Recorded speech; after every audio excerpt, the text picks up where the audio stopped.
We are live. Hello, everyone. Hello, Captain Quinn. Hello, Kira. Hi. Hi, Stu. How are you this week? I'm. Yeah. It's been an interesting week. No, I'm okay. I've started work on murder mysteries again. I've had the last two nights running. Oh, I love that. So Good for you. yeah, but it means like interacting with people, and there's the lurg is still about. So Oh, that's true. Ew, people. yeah, but you've got to do it because otherwise you don't get asked again if you say no. That's true. Yeah. Mm. Oops.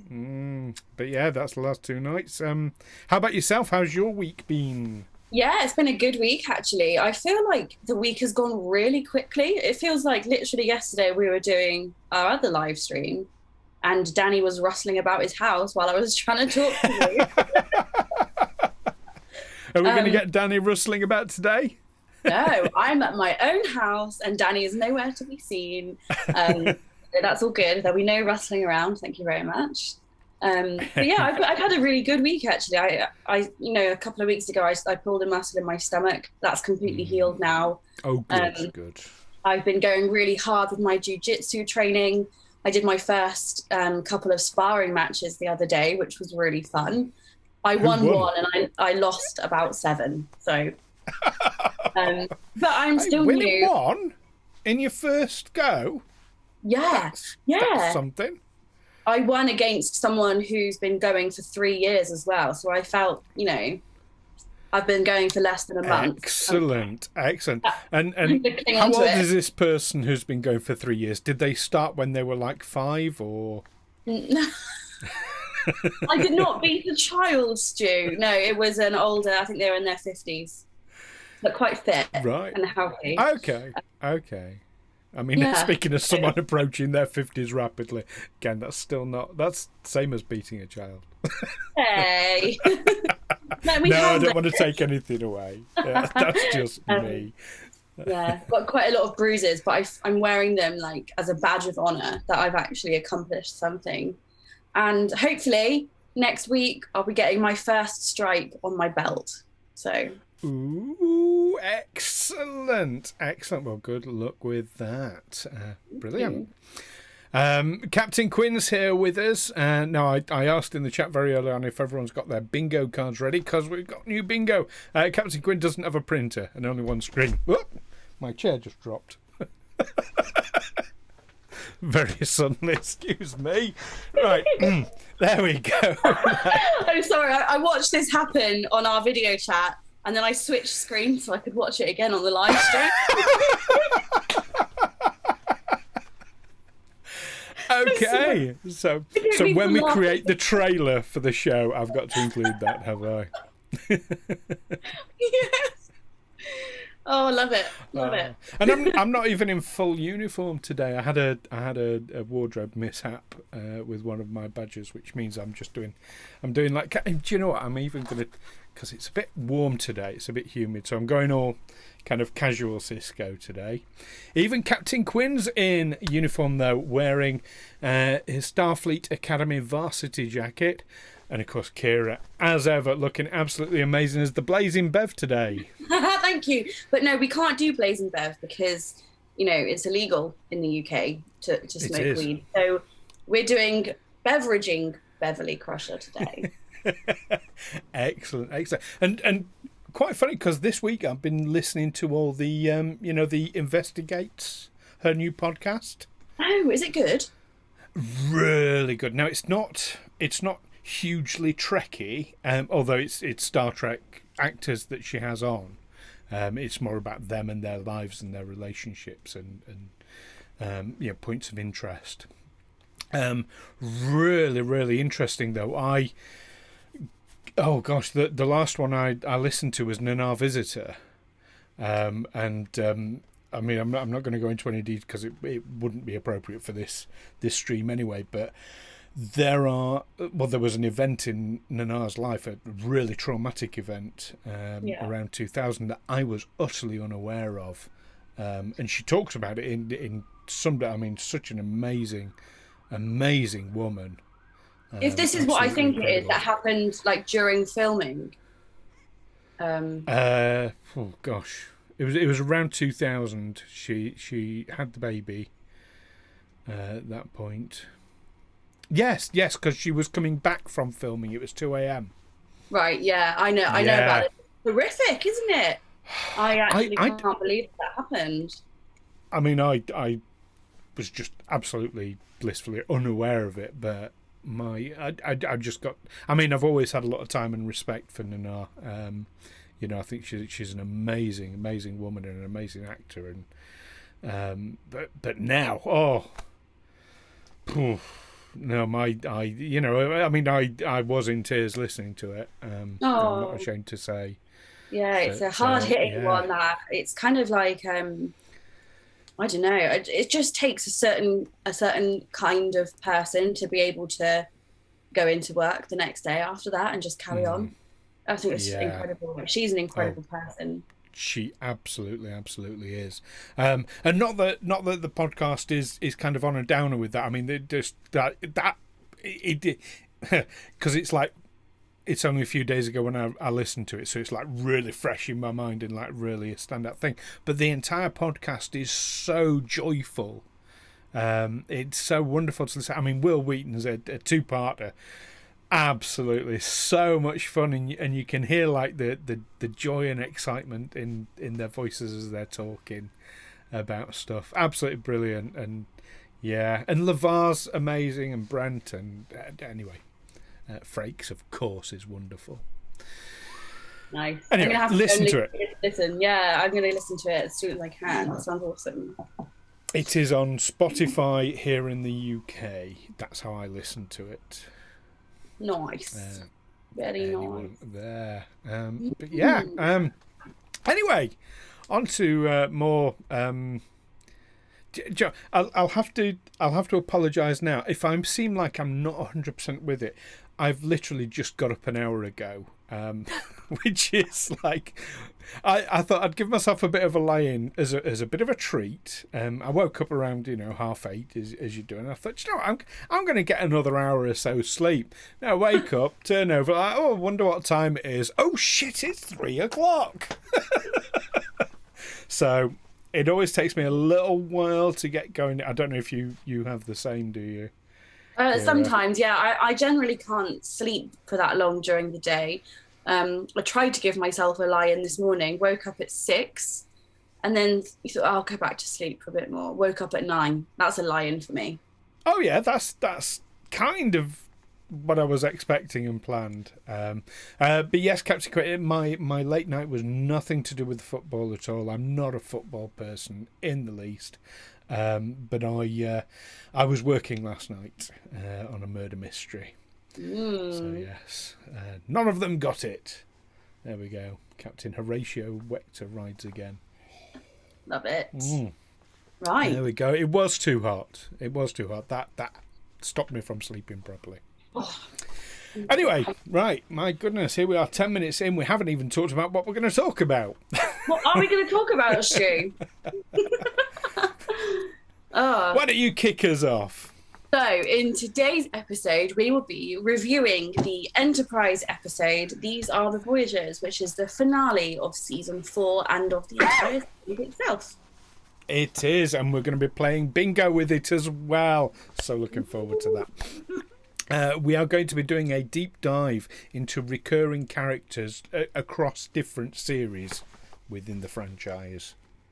And then we have an extra special new video for you from Kira's Cosplay. So keep tuned if you want to learn how to make Klingon Ridges on your forehead. It's awesome, and it doesn't show me up at all. We will be paying a visit to the Divine Treasury for a nice little treat. And then we'll be finishing with the latest Star Trek news. Excellent. A fantastic episode as ever. And for those people watching, if there is any segments that you would like to see that aren't in there at the moment, let us know. Let us know on the Discord or by messaging us on Facebook, Twitter, whatever. send messages psychically through the toaster, whatever it takes. But do let us know, and if we can get it in there, we will. But let's start with our review then. So, possibly a little bit of a misstep, this one, but the Enterprise episode, These Are The Voyages, was the last episode, as you say, Keira, of Series 4. Episode 22, it released on the 13th of May 2005, the same date, in fact, as Terra Prime, which was on just before it. There was nothing else in the Trekverse of note, same as last week. Nothing else happening except people passing away, unfortunately. But it did air the same day as the finale of Andromeda, which was entitled The Heart of the Journey, which was another series conceived by Gene Roddenberry. People might remember Kevin Sorbo from Hercules, which preceded Xena. You're possibly a bit that thing. Hey, guess what, Stu? Oh, God. Here we go. I was 11 when this finale came out. Anyway. So. Fantastic. That means you were 7 when Enterprise came out. Yeah. See, I'm good at maths. You'd have been, 10 or 11. My goodness. That's shocking. We still had VHSs back then when it came out. Oh, I remember. Old school. Because the first episodes of Enterprise that came out on VHS, you got it was folded, flat packed, cardboard box to display the entire first season in. Oh, lovely. I don't know what happened to mine. But there we go. Did you ever watch Andromeda? I think I may have seen the odd episode here or there, but I've not watched it in its entirety, no. Yeah, I've seen a couple of episodes and I thought they were very odd as well. I had a pet chicken named Andromeda. Did you? Yeah, after the constellation. Okay. Right, okay. Not after the goddess. Well, in a sense, but more the constellation. Indirect. I was interested in. Yeah. Oh, cool. You're a stargazer. Yeah, sort of. Excellent. Cool. Yeah. So anyway, back onto These Are The Voyages. Back on to this episode. So, struck with a moral dilemma, Commander Riker is advised by Council of Troy to take part in a historical holodeck simulation showing the final mission of the Enterprise NX-01 and her crew, where he is convinced he will find the answers to all of his questions. Yes. Yeah, I mean, Captain Quinn says, bit of a misstep. Always felt that because of the time travel incident with the Borg. Okay, you're not sure what you're referring to with that there, Captain Quinn. The timeline from 2063. Okay. Is that the previous episode where they go back and chase the Borg? Not sure. But no, I think the first contact incident got you. What did you think of the episode? Because you've not watched Enterprise in a long time, have you, Keira? No, not since it was first on TV. So I could barely remember this episode when I watched it. And I remember thinking, I enjoyed watching it as a standalone, but then as a finale of a series, it just felt really almost wrong that two of the main characters from another series were finishing off this one. It just felt a bit kind of tacked on at the end, and like maybe it should have been not the finale of the entire series. I don't know. I enjoyed it, but it just felt a bit wrong. I absolutely agree. So with my enormous age, I remember this thing with Dallas, the series, where there was this whole long, drawn-out, convoluted series of events that happened one time, including one of the main characters gets murdered, and then it got really weird, and people started being abducted by aliens in it, and it got very, very strange. And then suddenly they turned round and, oh, it had all been a dream. It's lazy, isn't it? That's lazy when it's all a dream. No, I don't like that. Lazy writing. I mean, this felt like it could have been a really good premise for an episode, but the reason that Riker was sort of playing out this holoprogram was to do with his mission with the Pegasus and stuff like that, and it just felt like it was really like tenuous. The reasons that Troy was trying to get him to do this. And then she said that she'd never done the holoprogram herself. So how could she possibly have known he could find the answers he was looking for in a holoprogram he never used? And what, I just didn't get it. I didn't get that part of it. Well, that I sort of understand. I mean, you or I might know about books or films. We might know what's in those books and films, and we might know that somebody might relate to them who's going through something similar, but without having watched or read them ourselves.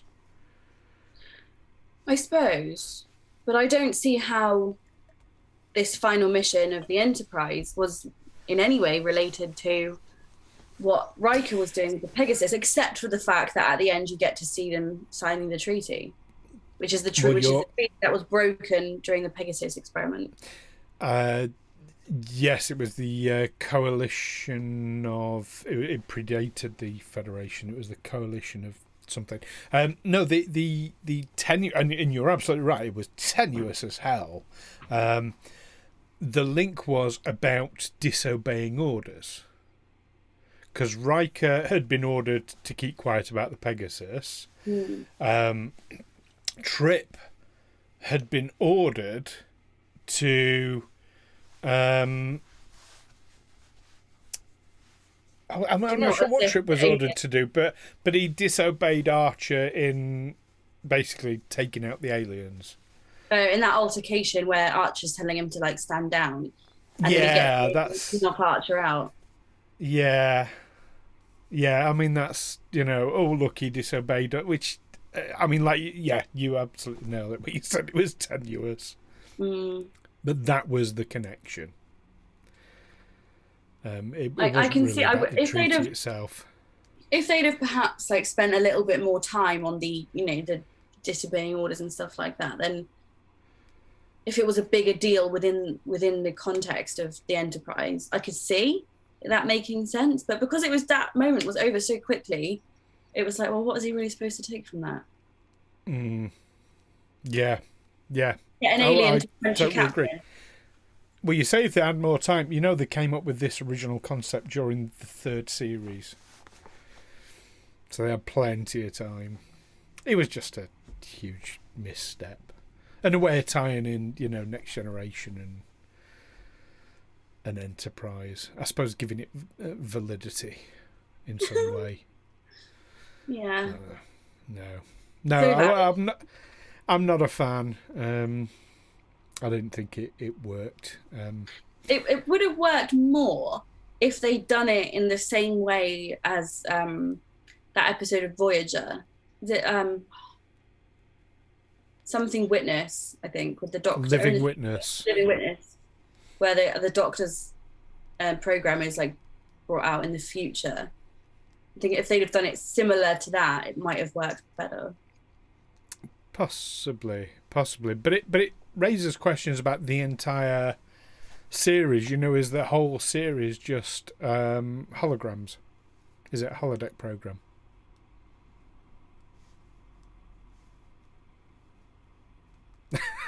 I don't know what to say to that. No, I know. Yeah, I'm not a fan. But it does at least give us the opportunity to kick off our Star Trek bingo. Yes. Very exciting. Let's compare notes. Now we have slightly different scores, don't we? Oh, I don't know what your score was. You don't, but yours, tell everyone what yours is. So I think I scored 6. But okay, well, I only scored 5. Okay. There is one that is questionable. Some of them were very questionable. Yeah. Oh yeah, I mean the whole episode's questionable. Should we go down? Should we go row by row? Yes, let's go. So top to bottom, Okay. and left to right. You give me your first one though, and then I'll give you one, and then if either of us, yeah, but we'll just see where we go with that. Yeah, start with yours. So I ticked off only one in the first row, and that was Technobabble, and it was when Right. you got this. Okay, so is at the beginning? I think it was Trip who was talking about the deuterium something or other, and they had to like he was looking after the engine, and he was explaining why he was doing it, and I was like, I don't understand this, but sure, whatever.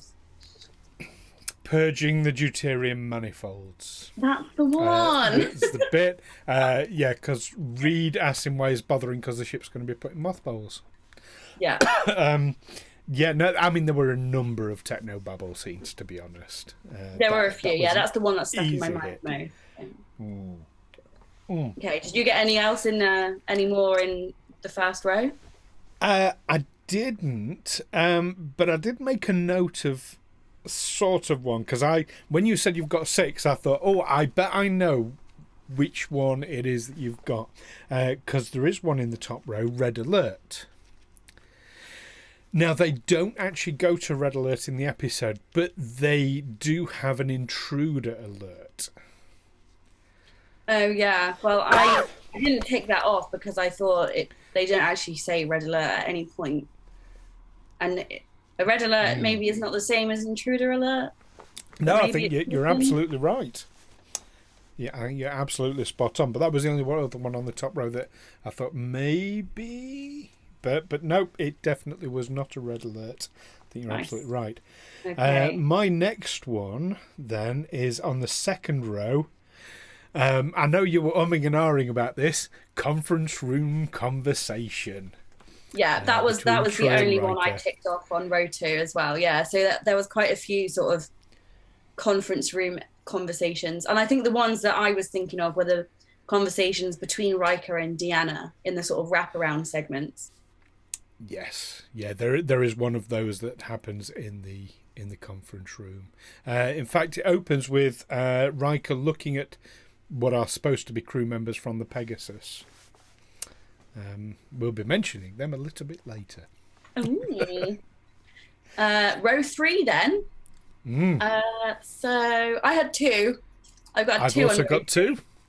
So me and Stu decided that the blank middle square would be Jeffrey Combs or Vaughn Armstrong, and obviously Jeffrey Combs is in this episode as the Andorian.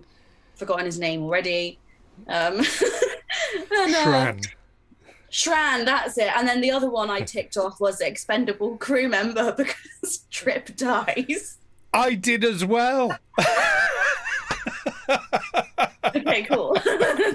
I did as well. I'm also not sure if in the battle with the aliens where they're rescuing Shran's daughter, I'm not sure if anyone gets shot in that as well. It was quite chaotic. I didn't see anyone die though. Yeah, it wasn't 100%, but absolutely, I've made a note. Trip. It's the expendable crew member. Trip. Well, I mean, now Captain Quinn's challenged us on this, saying Trip isn't expendable. I would argue in this episode, yes, he was, because he died. Sad times. There we go. Yeah, previous episodes, I agree, it wouldn't have been. Right. Anything on the fourth row? I did not tick off anything on the 4th row actually. Did you? Now this is where this is my 5th one, my 5th point. But the more I think about it, the more I think actually no, I should only be 4 points because it's a reference to. So the block is human gets frisky with alien. Right. Are you thinking of Trip and T'Pol? Yes, because it gets referenced. No, that's tenuous, and I'm happy. I debated this one as well, that. actually, but I thought because you don't actually see it on screen, and they're just like reminiscing. I didn't want to count it. Yeah, I think to be fair, we don't actually need to see it happening, but I think it would need to happen within the episode. Yeah. Yeah. Okay. Yeah, that makes sense. Because you think of the original series, they were very Ooh. they didn't show everything. Oh. So that means, yeah, there are 2 that you've got that I missed. So the 2 on the bottom row that I ticked off, Okay. I think could be tenuous, but I think it's up to interpretation. I ticked off over explanation because I was hesitant. There were a number of places. Yeah, and also I'm not sure about this one, so feel free to tell me I'm wrong. But I ticked off Prime Directive gets broken, because I feel like Archer shouldn't have really got involved with the private matters of Shran. Oh, okay. I'm going to get all nerdy and technical on the Prime Directive, then. And I'm sorry, I'm going to challenge you on this one. I knew you would, so I just give you the opportunity. So the Prime Directive only applies to non-Federation sort of citizens, people who are not warp capable species, and interfering with the development of their culture. So I mean, the fact that the Andorians were a founding member of the Federation didn't even exist at that point anyway, and as Captain Quinn quite rightly points out, they didn't have a Prime Directive. Yeah, this is why I was a bit like umming and ahhing about it, because I know that the Prime Directive wasn't really a thing then, but we know what the Prime Directive is, and personally I wouldn't have, if I was captain, I wouldn't have got involved in their issues. But he owed him a favour. Well, take him out for dinner or something. Don't get crew members killed. Yeah, and again, Captain Quinn says, but Andorians were allies, and Shran in particular. I think I'd have helped him. I think I'd have helped him. Yeah. Your over-explanation. I totally get where you're coming from on over-explanation. I nearly ticked that a number of times, but then I hesitated because is it over-explanation or is it just exposition? And I think there is a fine line between the two. I'm really not a fan of overt exposition, so maybe I was just being hypercritical. Which is absolutely valid and fair. But excellent. Right, so I got... Yeah, when upon reviewing it, I got 4 then. Yeah, excellent. And if I take off the Prime Directive one, then I got... Well, are you going to let me have over-explanation? Yeah, I think that's more of a perspective. Perspective thing, yeah. I mean, it's personal up to a point. I think, there is an argument to say it was over-explanation. So, yeah. When it comes to our explaining of the competition later, it needs to have a justification. And you had a justification. So, yeah, so you win that one. Nice. Good game. Good game, Stu. I can't wait to do this again next week. This has been quite fun, hasn't it? It has, absolutely. Yeah, looking forward to further of those. And Captain Quinn's allowing your over-explanation as well. Thank you, Captain Quinn. Fantastic. So on to some trivia about this episode then. This is the first and only Enterprise episode where crew names, as in first initial and last name, apart from T'Pol, appear on their uniforms. So you have to get a cosplay for one episode. Do you know why that is, though? Go on. I don't know. I'm asking. Oh, sorry. I thought you were going to educate me. The only thing I can think of is that and it's pure speculation, they wanted to show, because 10 years had passed since the launch of the NX-01, so they wanted to show that variation of time, that uniforms would have evolved. It's the only thing I can think of. Fair enough. Makes sense. Mm. Fair enough. Yeah, I'll accept that. This is now canon. So next up in our trivia sesh, the logo patch worn on the right shoulder for the finale episode has 18 white stars around the edge. These are in tribute to the 18 real-life astronauts that lost their lives during their missions. That's a nice touch. A nice touch, that one. Most of the behind-the-scenes production staff were able to sneak in brief cameo appearances, particularly during the final scene at the assembly in this final episode. A bit like in Deep Space Nine, they did something similar. I was thinking, when they were actually, all in the holodeck. Yeah, when I watched the assembly sort of scene, I did think some of those people don't really look like actors or the normal sort of people who would be extras in a show like this. I was like, especially the woman who was sat on the back row, I was like, she looks a bit too normal to be on TV. I know exactly whereof you speak, and as much as so I mean, it's one of the things I hate and loathe about our industry. They don't represent normal people. I mean, I'm biased because I'm a normal looking person, but yeah, it is. I know exactly what you mean. It's bad. Anyway, Riker is reviewing the crew manifest of the Pegasus.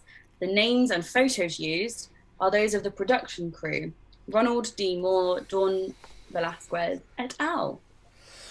Yeah, and that's the scene in the conference room. Yeah.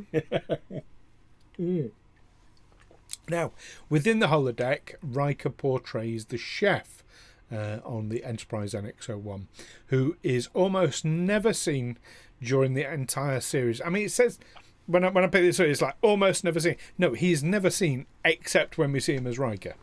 The role of the chef, however, was originally planned to be a guest appearance for the Shat, William Shatner.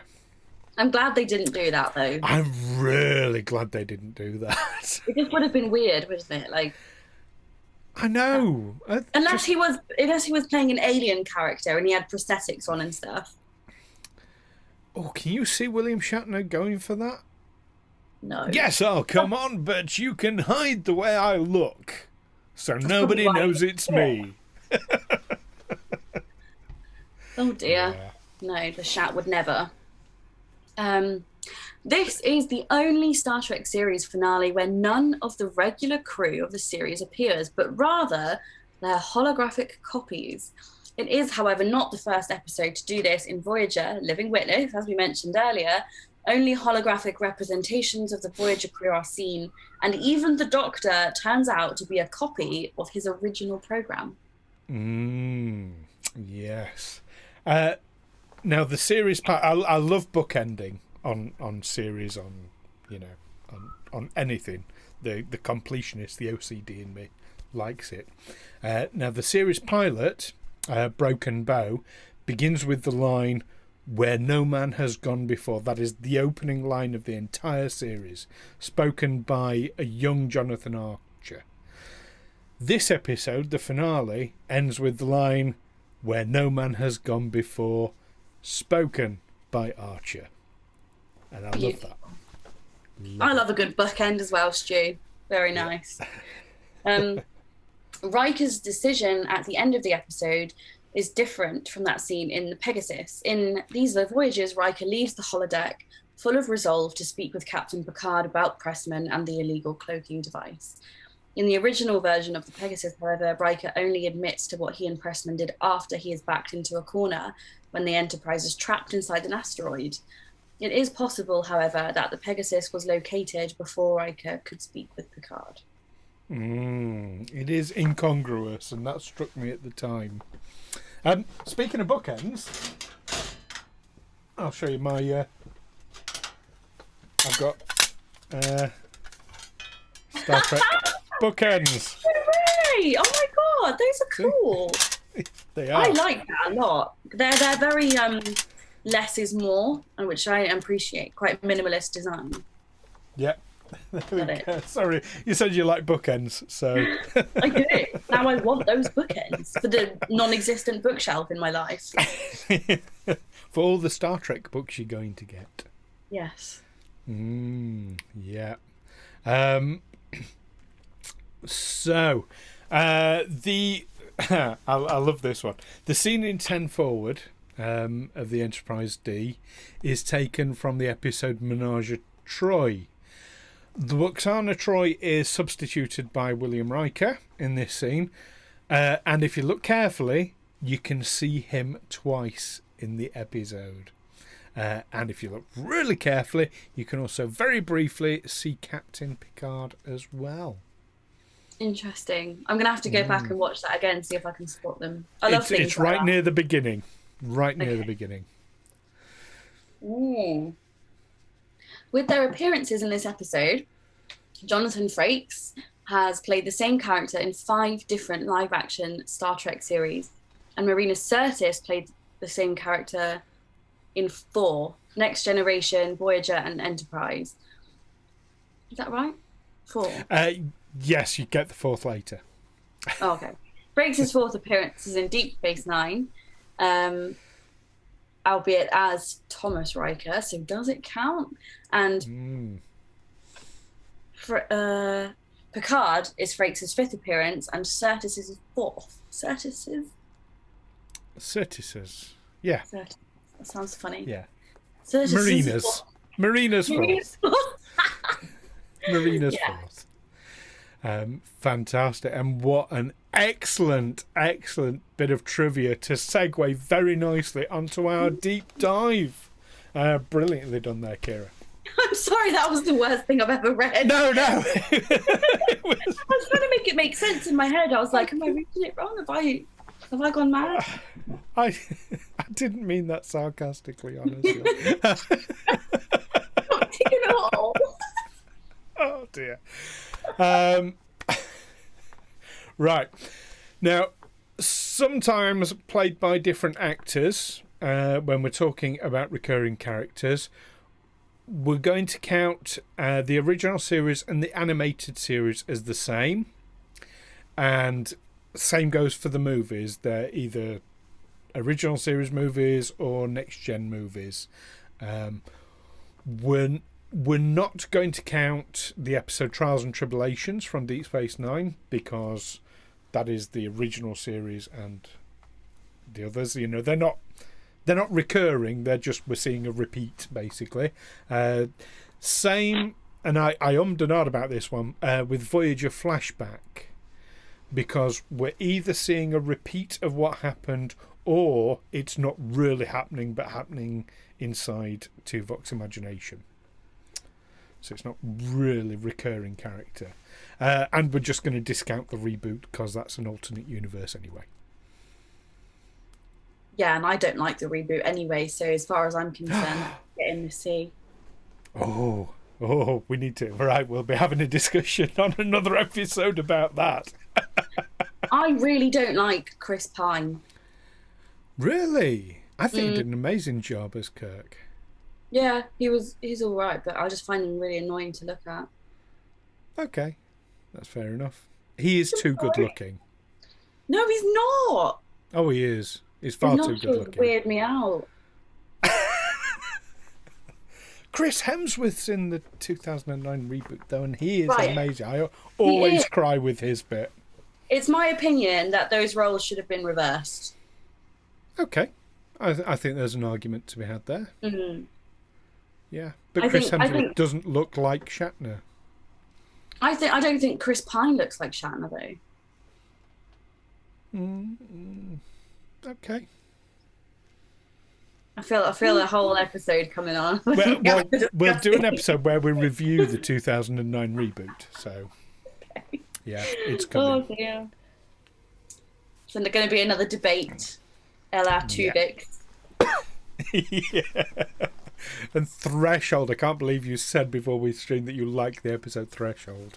But I like it ironically. I don't actually think it's a good episode. I just love the irony of it and all of the memes that come out of it. I just find it funny. Okay. And like I said to you earlier, I do think that Robert Duncan McNeil's acting in that episode was particularly good. To see a man come undone like that, I think it takes a good actor. Yes, I agree with that. I do agree with that. Anyway, recurring characters. Shall we throw some out there? Yes. Gone off on a tangent. Zephram Cochrane is the first on our list, who appeared in TOS, played by Glenn Corbett, and then in Next Gen and in Enterprise by James Cromwell. And I think he's mentioned in a lot of other series as well. I'm sure he's mentioned, although he isn't in Voyager, he's mentioned quite a few times. Yeah. Well, they measure warp power in Cochranes. So every time that's mentioned, I suppose, technically, is that a mention of him? No. I think his actual name, Zephram Cochrane, is mentioned in Voyager. I'm sure. I'm absolutely certain of it. Yeah.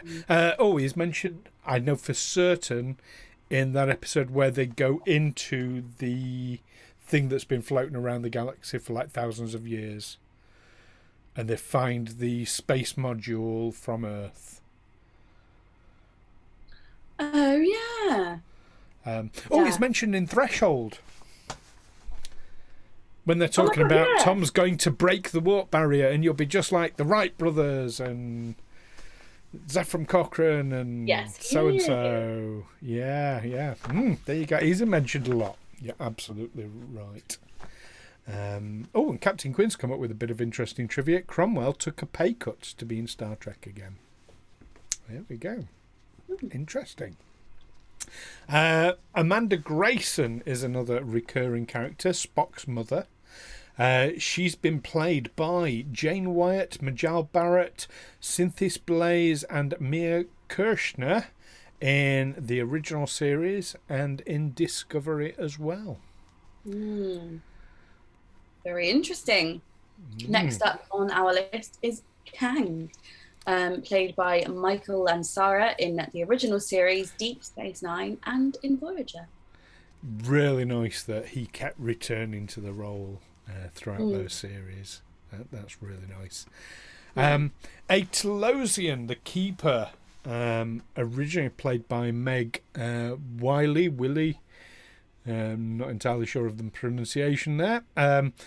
Malachi Throne, who did the voice only, and Rob Brownstein in the original series appeared, and Discovery as well. Bit of a spoiler alert there for you, Keira. It hasn't really spoiled much, except that they're in it. You know who the Telosians are, though? I can't remember.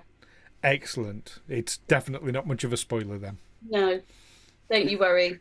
I feel like I'm actually much more thick than I let on sometimes. No, My memory's so bad. No. Just because you don't remember, that's nothing to do with intelligence. Well, tell that to the exam boards that measure how much you can remember. Yeah, but they're not measuring intelligence, they're measuring education. Yeah, I know, which is pointless. It's a different thing. Anyway, next one is after Kang, and after Kang, we have Koloth, who I love, played by William Campbell, and also voiced by James Doohan in the animated series, featured in the original series and in Discovery. And we've mentioned Kang, we've mentioned Koloth, also Kor, of course, played by John Colicos, he was also voiced by Doohan in the animated series. Of course, he was in the original series and Deep Space Nine. Kor, the Dahar Master.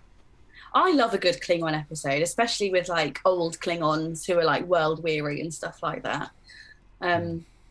Next up, we have Landru. Landru, yes. Voiced by Charles Macaulay in the original series and Fred Tatasciore in Lower Decks. Absolutely. Fred Tatasciore, he voiced a number of things in Lower Decks. I feel like it's easier for them to use voice actors for multiple roles just because they're there, they're on set already. Might as well. He's the new James Doohan. That's yeah, it seems like. We have one of my favourite characters, Harcourt Fenton Mudd, played famously in the original series by Roger C. Carmel, and Rainn Wilson in Discovery. I thought that was a brilliant piece of casting there, and you've no idea. I'm extra excited for a Discovery now because I love Rainn Wilson. He is amazing in it. Absolutely brilliant. Okay, all right. Today I'm gonna carry on with my watching of Discovery. Finally, I'll do it because now I want to see Rainn Wilson on my screen. Next up, we have Christopher Pike, Jeffrey Hunter in The Cage in the original series, Sean Kennedy as Disfigured Pike in The Menagerie TOS, Anson Mount in Discovery, and in Strange New Worlds, which is currently filming. We have Sarek, played, of course, by Mark Leonard, Jonathan Simpson in Star Trek V, and James Frain more recently in the original series, Next Generation, and Discovery. And then we have T'Pau, who is played by Celia Lovsky, Betty Machasita, I don't know if I've said that right, Kara Zediker in the original series, Voyager, and in Enterprise.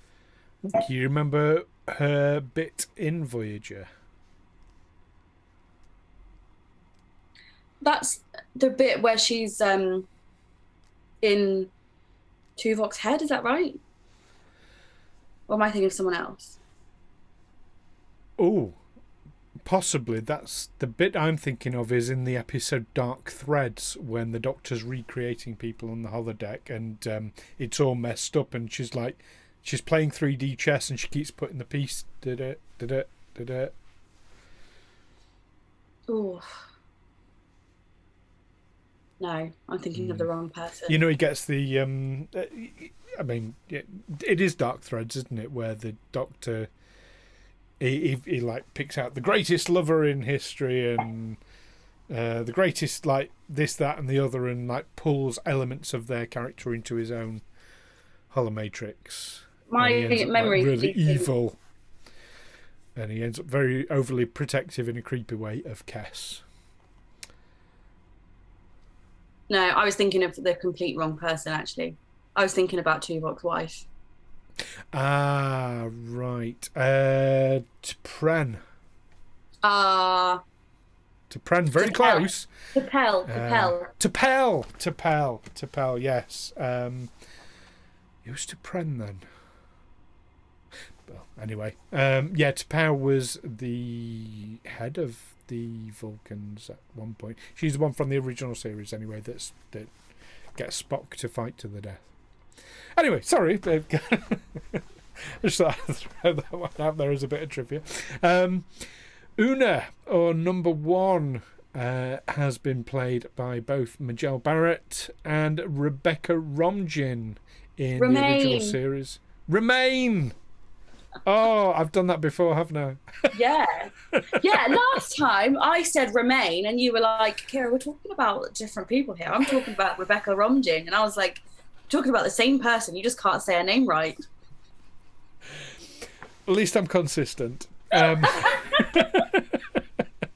Rebecca Romijn. The way I remember it is I think of romaine lettuce. Which is spelt with an A. Romaine. Yeah. Yeah. Okay. Yeah. Cool. Anyway, yes. So she's in obviously the original series from Majel and discovering Strange New Worlds as Rebecca Romijn. And then sorry, Rebecca, if you're watching. She's never going to watch this, don't worry. unless her agent. Never say never.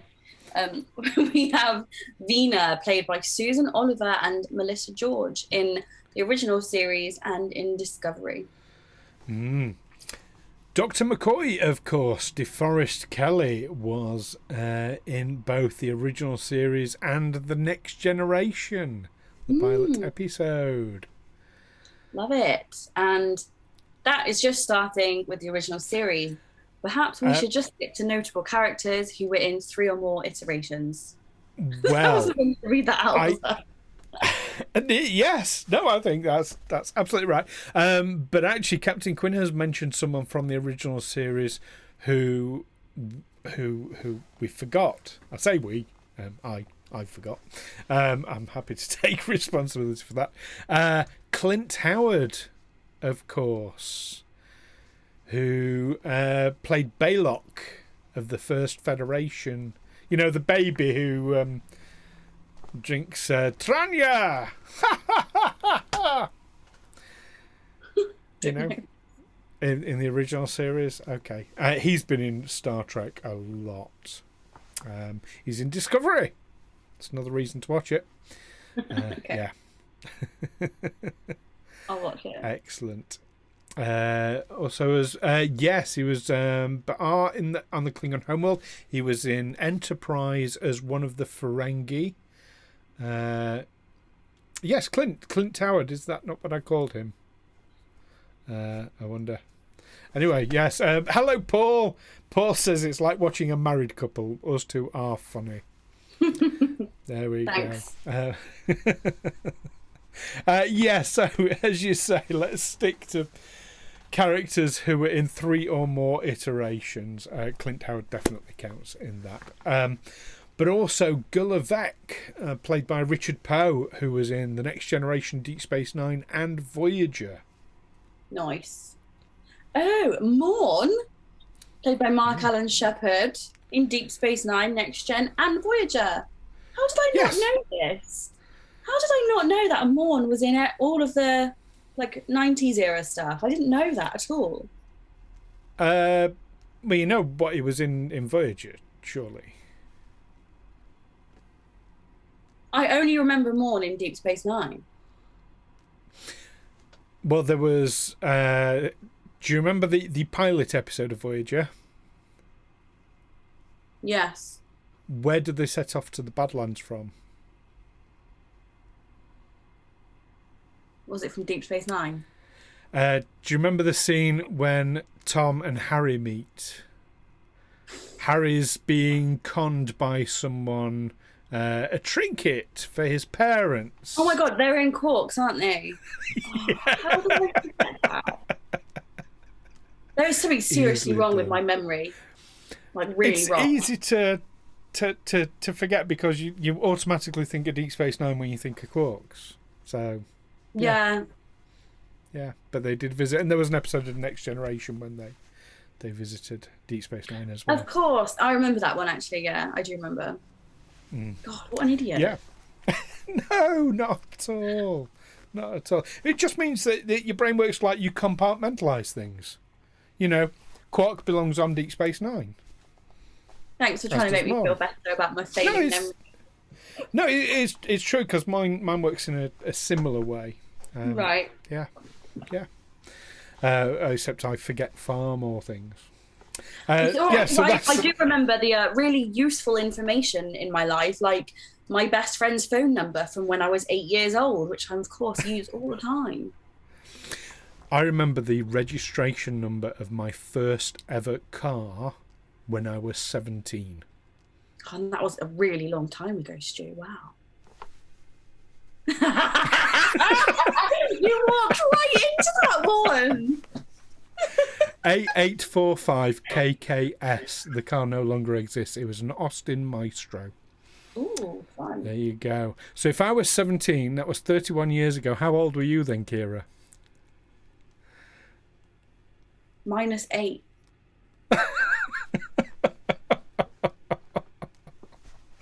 Oh dear. Right. moving very swiftly back on them, we've just done Morn, haven't we? Will Riker, of course, Jonathan Frakes, who we've already mentioned, was in Voyager, Enterprise, Next Generation, Picard, Lower Decks, and maybe Deep Space Nine. We'll come back to that one. While Jonathan Frakes was in DS9, I don't. Will Riker wasn't, because it was Tom Riker, and they're different. We'll debate that. We'll debate that later. And then next up, we have Deanna Troi, played by Marina Sirtis, who was in Voyager, Enterprise, Picard, Lower Decks, and Next Generation. But no Deep Space Nine for you, Marina. Not allowed.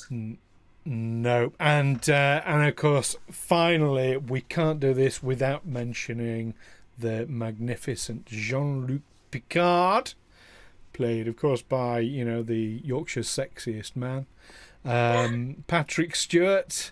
The guy was voted America's sexiest man 4 years running, and he's a bald Yorkshireman. Do you not think he's a role model for me? He's a role model for us all. He is. He's much skinnier than me, though, but never mind. He was, of course, in The Next Generation, Deep Space Nine, and what would Picard be without Picard? Yeah. So there we are. I think maybe we should also mention Janeway. She wasn't in 3, though, but she was in 2. She was in one of the Next Gen movies, wasn't she? Yes, that is an absolutely fair comment. And she's going to be in Prodigy. Although not as herself, it's as a hologram of herself. No, but we counted someone as a hologram earlier, didn't we? Okay, there you go then. Nice. I do remember some things. Well done, Keira. Yes. You do. Excellent. Anyone else you want to mention? Yes. Coming on to my final one. Possibly the most memorable character across any Star Trek series is Q, played by John Delancey, who featured in Next Generation, Deep Space Nine, Voyager, Lower Decks, and will be in Picard, and I can't wait. Yes, and they've retconned. So we probably don't count this, but they have retconned the original series that Tremaine was a member of the Q Continuum. So although not AQ. Now, so back onto this whole Tom Riker thing. Yes. Is it a different character? Well, he was a transporter copy. I mean, not even a copy. He was the same person. Yeah. So took them biologically and genetically speaking, I have a very good reason why I don't think it's the same person. So genetically, exactly the same person. But I feel we as people are made up of our experiences in our lives. And at the moment of that transporter incident, yes, they were exactly the same person. But in the years following that, they lived very different lives, had very different experiences, and became very different people. And when I studied philosophy when I was a child, there's a very interesting thought experiment that they get you to read about. And it was, if there are two men living their lives in a city, one of them is very wealthy, very fit, very active, has a great social life, he's attractive, people like him. And the other man is overweight, very depressed, doesn't have a job, doesn't enjoy life, and he sits at home feeling miserable and depressed, and he can't do anything to change his life. And some aliens come down, and this is where it gets a little bit, weird to think about. But the aliens remove the brains of these two men, and they put the brain of the depressed guy into the brain of the healthy guy, and the brain of the healthy guy into the body of the depressed guy. And they wake up and they can't figure out what's wrong with them and why their life has suddenly changed. And the man who now has the active body, the brain starts to function in the parameters of this active, healthy, happy lifestyle. And the brain in the other man starts to function within the parameters of this depressive, miserable, unhealthy lifestyle. And therefore they continue the cycles of those lives. despite there being a very different brain in each body. And I feel like you can relate that to the whole Will, Tom, Riker situation, because they've had such different experiences, that their brains would function in different ways. Their thought processes would be different. And actually to the point of their brain chemistry actually being altered, because if you're unhappy for long enough, it actually changes the chemical composition in your hormones and the way that your brain functions. So I think they're different people. Argue with me, I dare you to. Excellent. So, first of all, that thought, I love thought experiments like that, and philosophy is one of my passions. Although I never studied it, so I'm like coming at it as an amateur. But the first thing I would say, actually applying my psychology that I did study, is if you were to swap the brain, and by brains I'm assuming we're meaning minds rather than the biochemical aspects. We're swapping mind, personalities, histories, etc., etc. Then actually what I think you'll find is that the depressive person may start off leading a much, much happier life, but they will probably fall back into patterns of behaviour that make them depressive, that make them overweight, that do affect things like that. And the other person, their patterns of behaviour will probably bring that person up out of their depression and what have you. You'll initially have some repeating, but over time. Because what happens when we keep doing the same thing over and over again, it creates physical scores, physical grooves in the brain. That's how habits are formed, because it allows the neurons to travel faster. That's why muscle memory is a thing. So these people, because it is in their natures to behave a particular way, they will keep behaving in that way that made them that way in the first place. So there's that aspect, but also we're not talking about people who have lived different lives and then sort of come together. It's kind of the opposite. We're talking about one person who has then had a different life from a certain point, but it's still the same person, just having lived a different life from that certain point. Yeah, and that to me is the point. It's the same person. Genetically speaking, yes, it's the same person, but I think what happened to them was so vastly different that you couldn't possibly call them the same person anymore. Their behavior is different, the way they think is different, their morality is very different. They have a different personality. I agree. If you were to change one aspect of your history, let's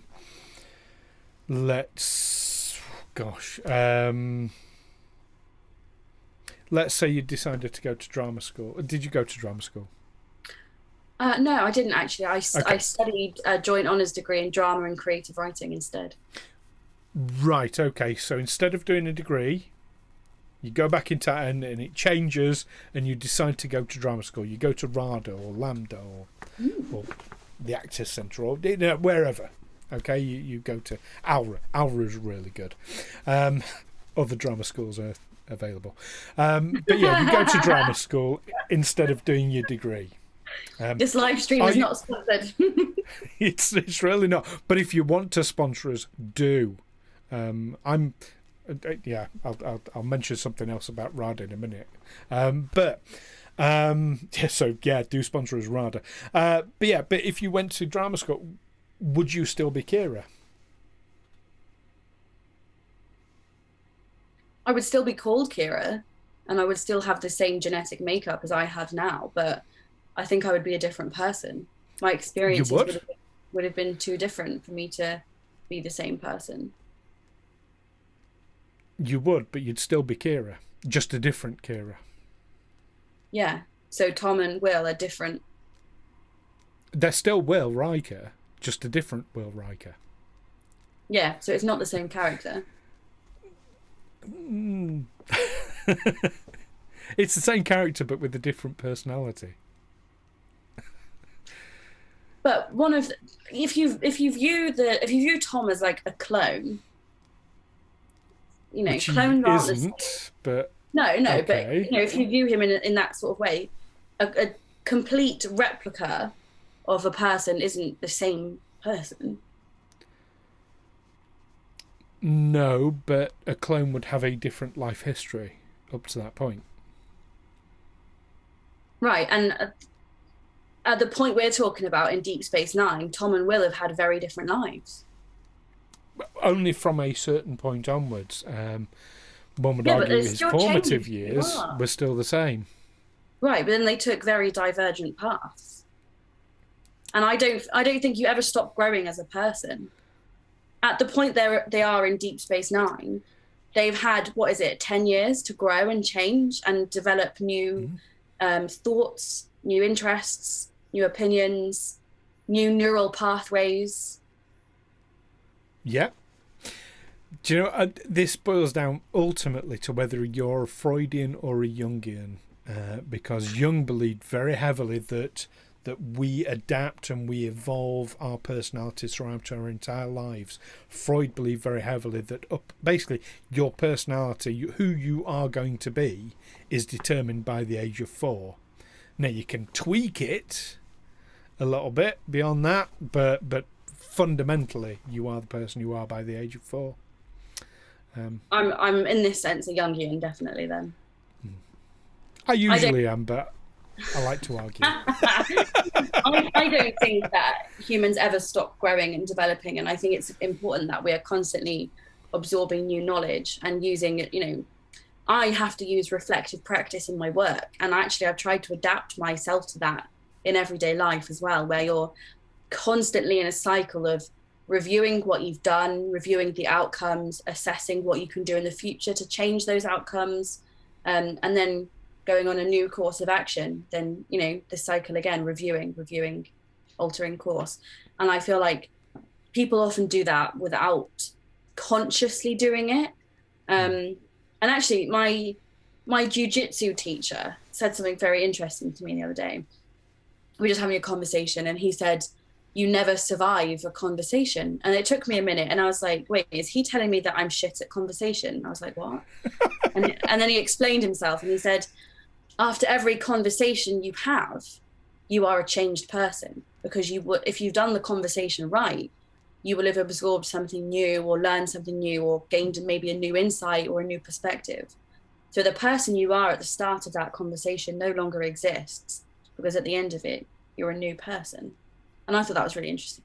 Maybe that's what I've been holding on to, because, Will and Tom Riker have had so many different conversations and so many different experiences that, their past selves would have not existed past that point. No, I 100% agree with that. And no, totally. That's very much in my wheelhouse. I love all this philosophical conversation. I could talk about this all day. I will say, well, I mean, so I always was a Jungian, but I suppose as I've gotten older, I've gotten to see the point of Freudianism a little bit more, in that as you get older, it does, when I was in my 20s, I was on this real big continuous improvement sort of personal development kick. I was reading books like What to Say When You Talk to Yourself, Who Moved My Cheese, The Magic of Thinking Big, all this kind of, I was just absolutely soaking it all in, and I'm still a great believer in those sorts of things today. But I also know, as I've gotten older, and these cycles of behaviour have sort of they've ground these new neural pathways in me, and some of them are quite deep. It does get harder and harder and harder to develop, to change, to learn, and to learning new things has become quite difficult. I used to be brilliant at learning new things. Oh God, back when I was in my 20s, you give me a script for a play, a couple of days, yeah, fine, no, word for word. Now I really have to work very hard to learn a script. So see, I'm quite good at learning new things. I've discovered recently that I'm actually really good at learning languages. I just don't know where it's come from, but I just retain it really well. And I wish that I'd discovered this younger, so that by now I could be fluent in another language. But I feel I've left it too late. So I'm going to have to like really try hard to keep going before I get to that point where I can't learn new things anymore. Such is the human Yes. condition. It is indeed. And you know what? Our chat's been observing this conversation very carefully. Captain Quinn has said that Taz and Excalibur have a commentators I digress drinking game on AEW Dark. I don't know what AEW Dark is myself. Perhaps if you can tell us, Captain Quinn. But if you hear any of them digress, you take a drink. Oh, well. And it seems very relevant here. Out of mind. Hang on a second. I can fix Oh, this. it's a wrestling show. Oh. It's a wrestling show. I think as as people watching, they're the ones who take a drink, but you can have one anyway. I was going to have one anyway. And well, Paul has said he'd be absolutely pissed after watching this. Yeah. Absolutely right. Paul has also asked when we're going to Chicago. April next year. April next year. So that's an encouragement to digress from Paul there. Yeah, Paul says we need to film it and provide highlights to watch on YouTube. Oh, you better We will. We'll be taking lots of footage on our phones. Absolutely, absolutely. Right, speaking of digressing, shall we move on to our next segment? Yes, it's time for Kira's cosplay. Roll video. It is indeed. Oh, and I said I was going to say something about Rada, didn't I? Yeah, I'll mention it after Kira's cosplay. Okay. Right, here we go. Over to Kira's cosplay for this week.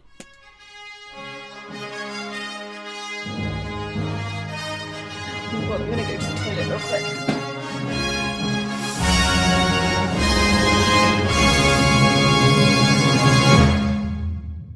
Hello and welcome to another makeup tutorial by me, Kira.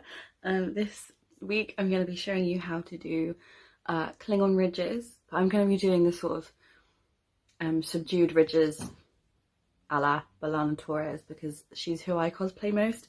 But if you wanted to do more dramatic Klingon Ridges for a full Klingon or just different type of Klingon, then just take what I show you today and amplify it, and then it will be like a full Klingon. So here we go. You'll see that I've already done like a base of makeup, which is like the standard makeup that I do for every cosplay basically, which is like a foundation, a subtle contour, eyebrows, eyeshadow, mascara and lips. And I'm going to start with this thin little brush, which is an eyebrow brush, and an eyebrow pomade, whatever you want to call it. And for B'Elanna, her ridges start sort of in the middle of her eyebrows and they come up above here.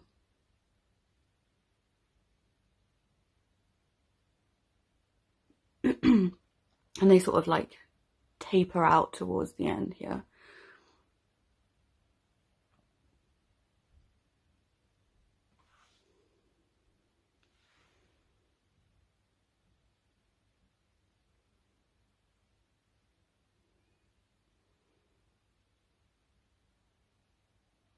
It doesn't matter if it's not perfect because they're going to get sort of blended anyway.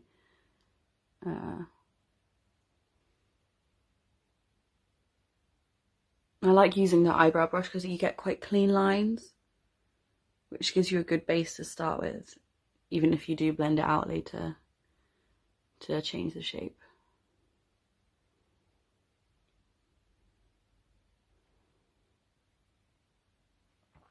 So you can start with quite a heavy line when you first dip it in, and then you can sort of smudge the underneath, which creates the sort of shadow that you're looking for.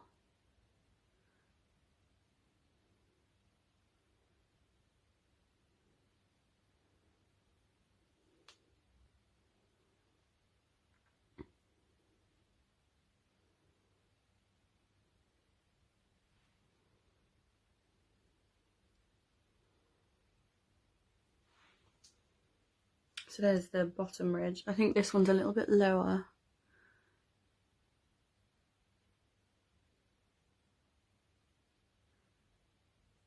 You can just add on to it until they're like an even shape.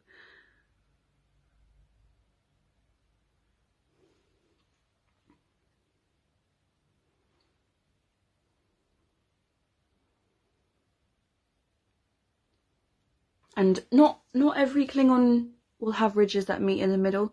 Some of them do. B'Elanna does, and hers actually comes down a little bit down her nose into like a point here.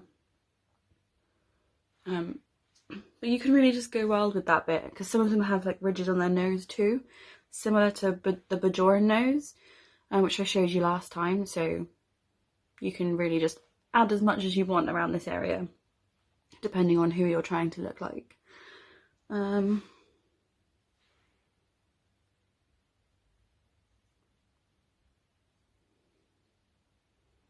Yeah, so I'm just going to go ahead and do all the rest of the ridges, and I'll show you what it looks like in a minute. Now I've done the 3 ridges and this little vertical ridge that B'Elanna has in the later seasons of Voyager. I'm going to go in with some concealer. I use this one from The Ordinary, and I'm going to use a thin brush, or you can use like a toothpick or whatever to get a really, really tiny thin line just above the ridges, and then I'll show you what that looks like. So now you can see I've just done these tiny little bits of concealer just above the ridges, which just adds a little highlight above where you've put the shadow. So that's what it looks like, and it's not difficult really. I don't know what Stu was on about last week. It's really easy. You just need to have the right brushes, I guess, to be able to pull it off. But yeah, once you've done all that, you're finished, and you can set it with powder if you want to, but I don't tend to bother because I just put it on for like TikTok and stuff like that. So yeah, that's how I do my Klingon ridges, and I'd love to see what you guys do, so feel free to tweet me your version of it at Lieutenant Keira on Twitter, or tweet it to Stu. He'll tell you what his Twitter is, and we'll have a look, and if they're really good, maybe we can show it on Star Trek Sundays next week. Bye!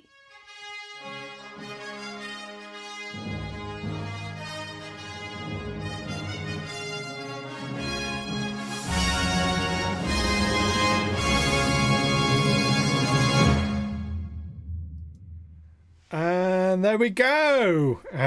Absolutely brilliant, Keira. Thank you so much for doing that. You're very welcome. Really useful. Making me look really bad.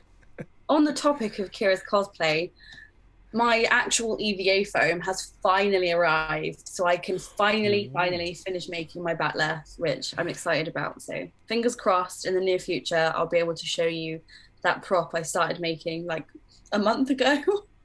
Excellent. Is it the good thick foam? It's the good stuff, don't you worry. Excellent. I had to order. I ended up ordering those, those like jigsaw panels that people use on the floor of like children's playrooms. Yes. I ordered a bunch of that. So I'm just gonna like jigsaw them all together, glue them together, and use the stencil I made last time. So I'll stick that piece of thin foam over the top of the thicker foam, and that way you won't be able to see the texture of the panels. So hopefully that works. Brilliant. Oh, looking forward to seeing that. Captain Quinn has a question about your pomade. Is it Dapper Dan pomade? No, it is. I believe it's Revolution. I've got my makeup bag right here. It's in here somewhere. Aha. It is Makeup Obsession by Revolution, which you can get in, I think it's Superdrug, and I don't think it's very expensive. I think it was like $5.99 or something, and this lasts forever. I've had this for about a year, and I've barely even touched the surface. Like it goes a long way. He says I'm not getting the reference. What reference? No, I'm not either. Okay, you have to spell that one out to us. Right, Captain. Don't forget, I'm very young and I don't understand all the things that old people do. Old people. I've started on our viewers now. The people in the film are Men of Constant Sorrow. No, I don't know that one. That's not ringing any bells with me. You're going to have to not just spell it out, you're going to have to tell us, I think. Whilst Captain Gwyn's typing that, though, Oh Brother, Where Are You? Do you know what? I've never seen it. Oh Brother, Where Art Thou? No, I've not seen that either. It's on my list of things to watch. I feel like I should have watched it because it's quite a classic, isn't it? It is a classic. Yeah, George Clooney and John Goodman. Oh Brother, Where Art Thou? He's at home putting on his eyebrow pomade. Solved it. I solved the mystery. Oh, fantastic. Yes, that's definitely one to watch. So I'm going to share this with about RADA. It's got nothing to do with Star Trek whatsoever. But as I feel I'm in like safe space with you all here, you're all people that I can trust greatly. So I never went to drama school either. Like you, Keira, I went and did a degree. I did a performing arts degree. Sunderland University, I'm very proud. But basically because I got bad advice, I didn't even know about drama school being a thing back at the time. And I've hit this point in my life where I'm kind of just, if I don't do something, I'll always regret not having tried. And come October, when they open up their admissions again, I am going to be applying to RADA. Yes, Stu! Go do it! That's no guarantee I'm going to get in, because, partly, there's the whole am I actually good enough thing, but also there's the am I the right fit for RADA? And in which case, if I don't get into RADA, actually I already know I'm going to apply to ALRA, because I wouldn't go to Lambda. I mean, there's some amazing actors that came out of Lambda, but I've also worked with directors who went to Lambda who I fundamentally disagree with in their approach. So I know Lambda would not suit me. Yeah, if that makes sense. I think the thing you have to remember with drama school, I have a lot of friends who are in drama school or who have gone to drama school, and one of the main things that they tell you every year when people audition is that you might be the right fit for the school and you might be an incredible actor, but they take their admissions based on the plays that the teachers want to do that year. And if the people auditioning are right for those plays, they'll let them in. And if they don't think that they're a good fit for those particular plays, they won't. And unfortunately, then they don't tell you what plays they want to do before you audition. No. And, you might be the most perfect actor in the world, but if they're looking for like a really young looking female lead role, and you're great at acting. I'm not that good. But I believe in you. I believe you're an incredible actor, and I've seen you performing, and I think you're great. So I wish you all the best. Break a leg, break two legs, get into 2 drama schools, then you've got a choice. But yeah, thank you very much, and thank you for your comments in the chat as well, Captain Quinn and Paul. Very, very kind. I'm excited and nervous, and it's that whole, if you push yourself to your full potential, what if your full potential isn't as good as what you think it is? But anyway, we will see. At least then you'll find out. Oh, Captain Quinn took classes at college at the Old Poly in Newcastle. So just up the road from where I grew up, because I grew up in Washington from the age of 13. So right between Sunderland and Newcastle. Or should I say Sunderland and Newcastle? I remember getting up the Scotswood Road and all that. Anyway.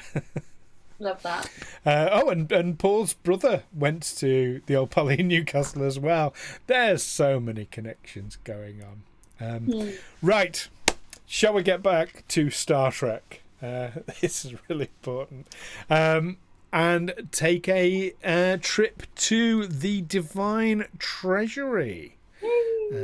So here we go. So this week, I thought, as we're we're looking at These Are The Voyages, the Enterprise episode, I thought we'd have a look at the NX-01. But you think you know the NX-01. This is a little bit different, because had the series of continued, you'd have ended up with a refit. This was the refit that never happened in the show, where they added a larger secondary hull a la Kirk's ship.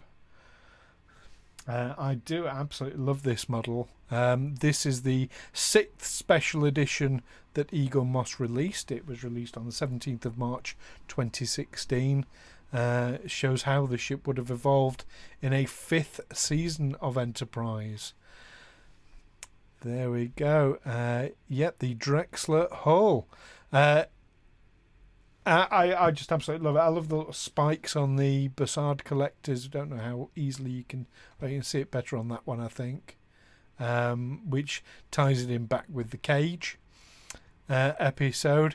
You can still see the original engineering hull there, but it's now been incorporated into this main engineering hull. This is also the only ship I know of in the entire Star Trek universe that has 2 deflector dishes, because it has one, of course, at the front of the saucer section, and it's got the newer, larger deflector dish, again, a la original series. But it's a beautiful ship. It's got, I don't know how easily you can see in the light there, but it's got some beautiful Aztecing paintwork on it. Really, really lovely details on it. That's a very nice one. That's one I'm very, very proud of. He says putting it straight onto the desk, which you should never do. But there we go. Yeah, beautiful ship, that one. I'm very, very pleased with that one. Very pleased. Now, I know normally we'd go into Trek news at this point, Keira, but actually there was something Captain Quinn said on the Discord. We haven't wished all our American friends a happy, I was going to say happy First Contact Day, happy Independence Day, have we not? I'm going to refrain from joining in on that one. Okay, fair enough. But you go ahead. Well, Captain Quinn did say that we should prepare a speech for this. And do you know what? There is an original series quote from Kirk where he talks about the Constitution. And I thought I'd have a go at delivering it, because I think it's particularly relevant in America now more than ever. Even back in the 60s, they were making the point about the Constitution applying to everyone equally, which still isn't happening in America or the UK or pretty much all of the world, really. So we've got a long way to go. So if you'll indulge me, Keira, I'd like to have a go at delivering that speech. Go for it. So this is Kirk's delivery. So I'll try not to get too Kirky, but there we go. It's from the Omega Principle episode. Hear me, hear this. Among my people we carry many such words as this from many lands, many worlds. Many are equally good and are as well respected, but wherever we have gone, no words have said this thing of importance in quite this way. Look at these 3 words, written larger than the rest, with a special pride never written before or since. Tall words proudly saying, "We, the people." That which you call Id Plebnista was not written for the chiefs or the kings or the warriors or the rich and powerful, but for all the people. Down the centuries you have slurred the meaning of the words. We, the people of the United States, in order to form a more perfect union, establish justice, ensure domestic tranquility, provide for the common defence, promote the general welfare, and secure the blessings of liberty to ourselves and our posterity, do ordain and establish this Constitution. These words and the words that follow must apply to everyone, or they mean nothing. And I think that is so appropriate, like I say, today more than ever. But there we are. So that's my little and I'll be watching the film Independence Day 2 later because I've never seen it. I really enjoyed that speech, and if anyone was wondering why I want to refrain from celebrating the 4th of July, I'd like to point people in the direction of Frederick Douglass's speech, "What to the Slave is the 4th of July," where I think you'll be able to gain some more insight into why I don't like that holiday. I think that's very, very relevant and very poignant and well worth remembering. Yeah. Excellent. So there we go. It's all about unity. It's all about equality. I think if we can remember that, we can make the world a much, much better place. Shall we move on to Trek news, Keira? Let's do Trek news, Stu. So first up in our news this week is Simon Pegg is trying to get a Galaxy Quest series made. It's early days, but writer-producer Georgia Pritchett is involved. So, how do you feel about that? Indifferent. I probably won't watch it if it happens, but good for Simon Pegg if he wants to, and he's got the money to, then go for it. I mean, I would have to watch it, I think, if it happened. But I'll say what I've said previously. We can add it to the list of gazillion other reboots and sequels of Galaxy Quest that have been made. I'm going off Simon Pegg slowly and surely as time goes by, but oh well. In other news, obviously a lot of Star Trek fans always look forward each year to Hallmark releasing their special ornaments to hang on the tree, and this year, to celebrate the 35th anniversary of Star Trek 4, Hallmark are releasing a Bird of Prey ornament. Sadly, this is only going to be available at San Diego Comic-Con. It's going to be an exclusive, priced at $35, but with a limit of 3,750 available. So really limited edition from them. Hallmark have released a Bird of Prey before, but it was in plastic, and this one specifically will have the HMS Bounty paint job. So I don't know if I'll end up with that in my collection. I don't have any Hallmark ornaments, in fact, at all. You know what, Stu? I bet there is at least one or two of my TikTok friends who will be at San Diego Comic-Con. I reckon if I do some asking around, I can hook you up with one. Ooh, yes, yeah. If one of them is going and won't want one themselves, then yes, straight in there. Is it limited to one per person then? It doesn't say, but with a limit of 3,750, you get far more people going to San Diego than that anyway. So they're gonna. It's a big one, San Diego. I've always wanted to go. Yeah, ditto. Maybe next year, eh? I'll do some asking around. After we've been to Chicago. I'm excited, so excited for Chicago. Oh, you know what? In the back of my mind, sorry, I digress again. Take a drink, everybody. I was thinking about Chicago, and I thought, how far away is Bloomington, Indiana from Chicago so we can go and see the Janeway statue? And it's a 4-hour drive, and I was like, I can do that. I can do a 4-hour drive. But then the other day, I did a day out in Oxford, and from where I live to Oxford is just under an hour and a half drive. And so I did an hour and a half there and an hour and a half back, and I was so exhausted. I had to pull over in a service station and take a nap for 20 minutes.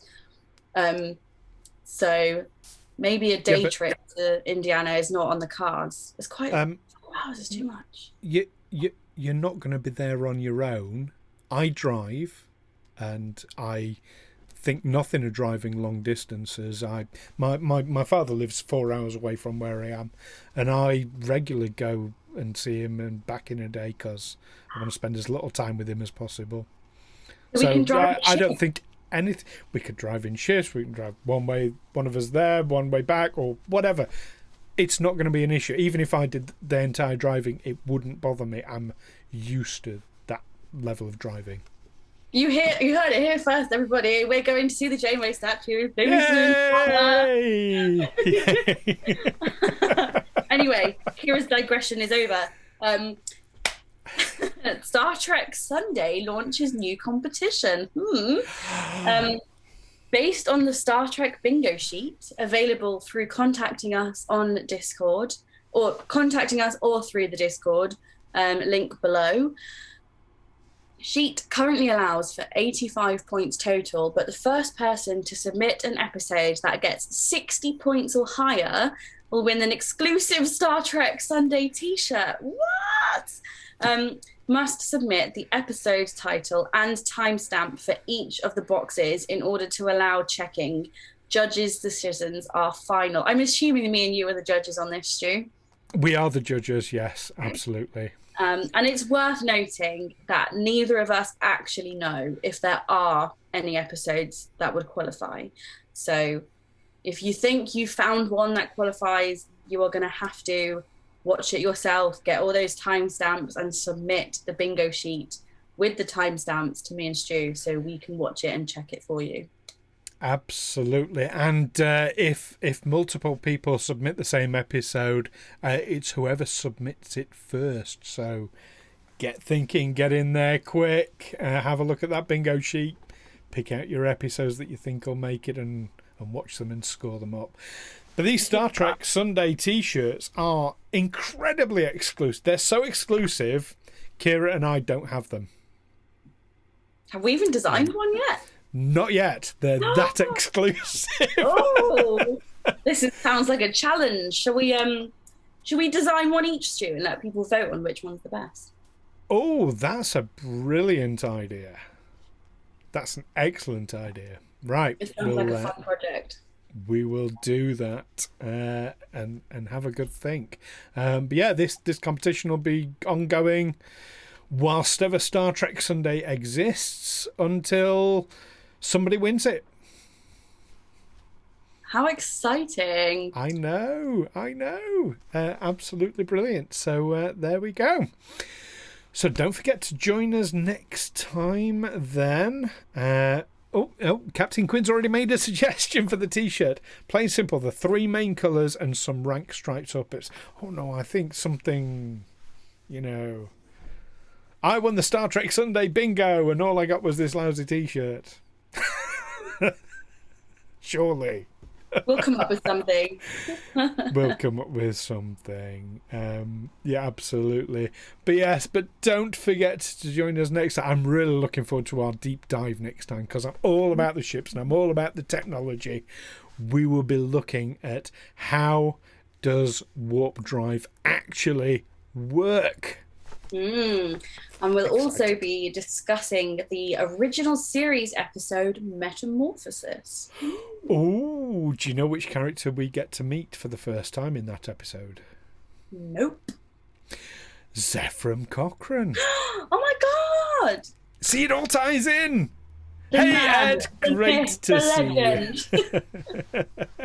you. We will, of course, be paying another visit to the Divine Treasury, and I don't know what we'll be looking at yet, but that'll be a fun visit. Will we be getting another Kira's cosplay, or I know you said most likely once a fortnight. It depends how I go with the Batleth. I want to get it finished as soon as possible so I can start on my next project after that, but the next project is a secret, and the Batleth, who knows how long that will take. I'll update you in the future. I'll let you know. Okay. Excellent. Possibly, but maybe not, Kira's cosplay. But we will be delivering to you the latest news from the Trekverse. As As always. always. Fantastic. So in the meantime, thank you so much, everyone, for joining us. Peace and long life. Live long and prosper.